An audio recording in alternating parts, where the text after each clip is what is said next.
প্রয়াত প্রাক্তন প্রধান শিক্ষিকা প্রভারানী বর্মনের বাড়িতে গিয়ে সুখপ্রকাশ বিধায়ক অমেয়কান্তি দাসের। ধলাই বিধানসভা সমষ্টি কৃষ্ণপুর গঙ্গানগর জিপির অন্তর্গত গঙ্গানগর নিকামা এম স্কুলের প্রাক্তন প্রধান শিক্ষিকা প্রভারানী বর্মনের প্রয়াণে শোকের ছায়া নেমে এসেছে সমগ্র এলাকায়। গত 22 মে শিলচরের এক বেসরকারি হাসপাতালে তিনি শেষ নিঃশ্বাস ত্যাগ করেন। মৃত্যুকালে তার বয়স হয়েছিল 80 বছর। শিক্ষাক্ষেত্রে দীর্ঘদিনের অবদানের জন্য এলাকায় অত্যন্ত শ্রদ্ধেয় ছিলেন প্রভারানী বর্মন।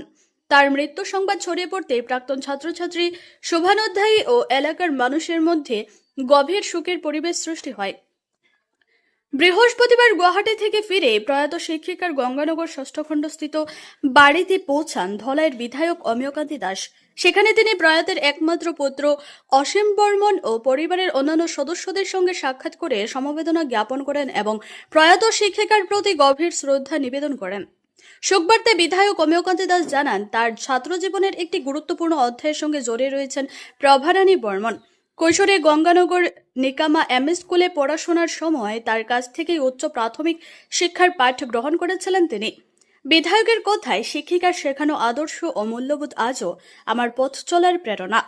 তার শূন্যস্থান কোনোদিন পূরণ হওয়ার নয়। তিনি আরো বলেন, প্রয়াত শিক্ষিকা রেখে গেছেন অসংখ্য গুণমুগ্ধ ছাত্রছাত্রী, যাদের জীবনে তার অবদান আজও স্মরণীয় হয়ে থাকবে।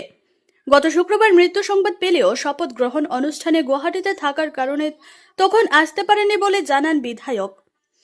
তাই ফিরেই তিনি প্রয়াত শিক্ষিকার পরিবারের পাশে দাঁড়াতে ছুটে আসেন। শেষে বিধায়ক প্রয়াত আত্মার চিরশান্তি কামনা করেন এবং শোকসন্তপ্ত পরিবারের প্রতি গভীর সমবেদনা জ্ঞাপন করেন।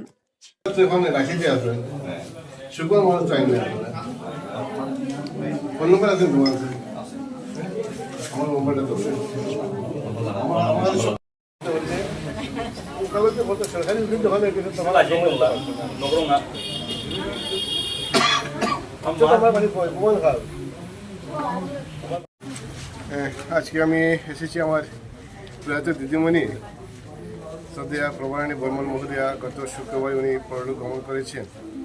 আর সেদিন আমি খবরটা পেয়েছি। ওনার যে দেওয়ার আছেন আমাদের দাদা অজয়দা আমাকে ফোন করে বলেছিলেন দিদিমণির কথা। আর ক্রিটিক্যাল কিছু সমস্যা হয়েছিল, আর ওনার ছেলে অসীমও বলেছিল। তো আমি সেদিন যোগাযোগ হয়েছিল, কিন্তু সেই কোভিডে থাকার জন্য, শপথ গ্রহণ অনুষ্ঠান থাকার জন্য আমি আর সেদিন আসতে পারিনি। আজকে এসেছি। আমরা ছোটোবেলা যা কিছু শিখেছি, আজকে যেখানে দাঁড়িয়েছি, আমাদের প্রায় দিদিমণি আছেন, এরকম অনেক দিদিমণিরা আছেন। তো ওনাদের কাছ থেকে আমরা আজকে 2 লাইন কথা বলা, 2 লাইন লেখা, 2 লাইন পড়া ওনাদের কাছ থেকে শিখেছি।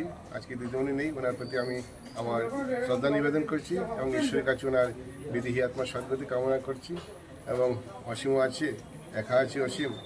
আর দিদিমণির ছোটো বোন অনেকেও আমরা একসঙ্গে পড়াশোনা করেছি। তো সবাইকে আজকে পেয়েছি। দিদিমণি নেই ঠিকই, আজকে গ্রামের লোকজনকে এখানে পেয়েছি, খুব ভালো লাগছে সবাইকে পেয়ে। তো এইটুকুই বলবো যে দিদিমণির সেই শূন্য স্থানগুলো পূরণ হওয়ার নয়, আর ঈশ্বরের যে ইচ্ছা আছে সেগুলোই হবে। তো আজকের দিনে আবার ওনার প্রতি আমার শ্রদ্ধা নিবেদন করছি।